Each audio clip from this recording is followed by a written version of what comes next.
I'm Amy Zawi with the Jerusalem Connection Red Alert report for September 2nd. What is the significance of an airline flight? To the cancel culture, I have a bit of an answer. 2 days ago, on Monday, August 31, a historic event took place.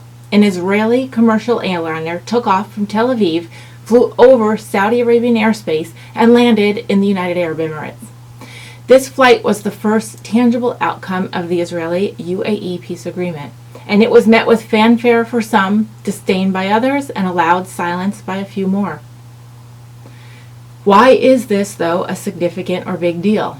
Because no Israeli commercial airliner has ever had the opportunity to provide a direct flight from Israel into an Arab land.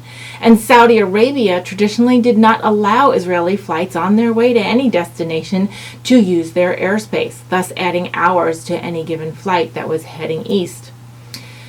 Now, Saudi Arabia was largely silent in the aftermath and the fanfare of this flight, pro or con, but what they did was contribute to making what could have been a 7-hour flight to avoid the airspace into a 3-hour flight.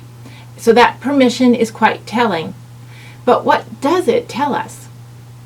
It tells me that the hearts and mind of the Arab world, from ordinary citizens to the leadership, that normalization of political and economic dealings with Israel is a good and desired thing. The Palestinian problem, as a result, is being set aside. The PA, Palestinian Authority, and the Fatah Party, which is largely behind the PA, is beside itself with anger because the cornerstone of the hate and hostility towards Israel has always been what consolidated the Arabs to hating Israel and not dealing with them. And that is the definition, or using the Palestinian problem as their crutch. But the problem is unraveling because the Arabs themselves are quite frustrated with the lack of leadership and progress for unity and among the PA. The PA's devotion to terrorism and violence is draining the sympathy of the Arab neighbors. Arab communities, in my opinion, largely didn't care too much about the plight of Palestinians as individuals to start with, but that's another discussion. But this whole thing is making the BDS movement and its foundations crack. Normalizing political and economic relations between Israel and Arab nations, as well as the public exposure of the PA's own lack of leadership and even downright oppressive acts towards its people, is too obvious to mask in the name of social justice. The Israeli airline had peace written in Arabic, Hebrew, and English across its windshield. Now, certain Arab TV outlets hostile to the agreement did not mention these words that were painted on the windshield. In fact, many didn't even mention the flight at all, or mentioned it in order to curse it. An Emirati official told Israel Hayom on Monday, "These are historic days, and we all feel great pride in the part that each party has played in the peace agreement between us and Israel." He said that his anticipation of the first commercial airline flight from Tel Aviv to its landing in Abu Dhabi on Monday morning, that it was carrying teams that will work on the details of the accord announced only 2 weeks ago between the UAE and Israel. Everyone in his country, he went on to say, is, quote, very excited about the possibility that we will soon visit Jerusalem and all of Israel. How exciting is that to hear that the UAE people want to travel to Israel? But the Palestinians, or at least their leadership, are not so happy. They have openly cursed the union and the flight.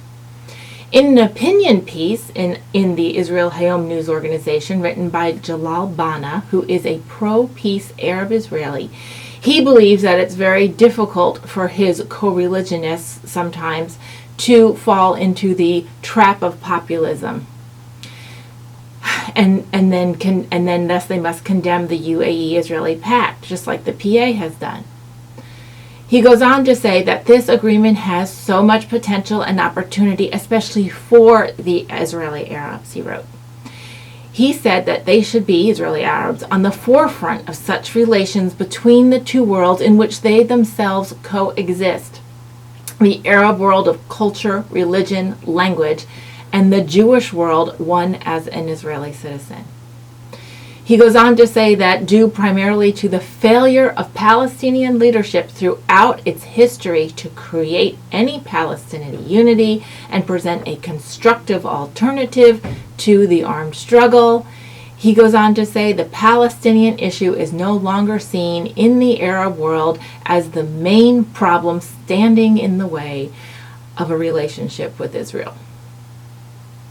So what is going to happen then on college campuses throughout North America when student groups led by hostile professors and terrorist fund BDS organizations continue to drumbeat that Israel is evil and while they continue to threaten Jewish students, when the history is folding right in front of them with top Arab leadership reaching a hand out to work with and team with Israel on topics such as counterterrorism, COVID-19 research and mitigation, technology advancements in all sciences, cultural exchanges including the arts and education, tourism, environmental advancements in water and agriculture, and even energy.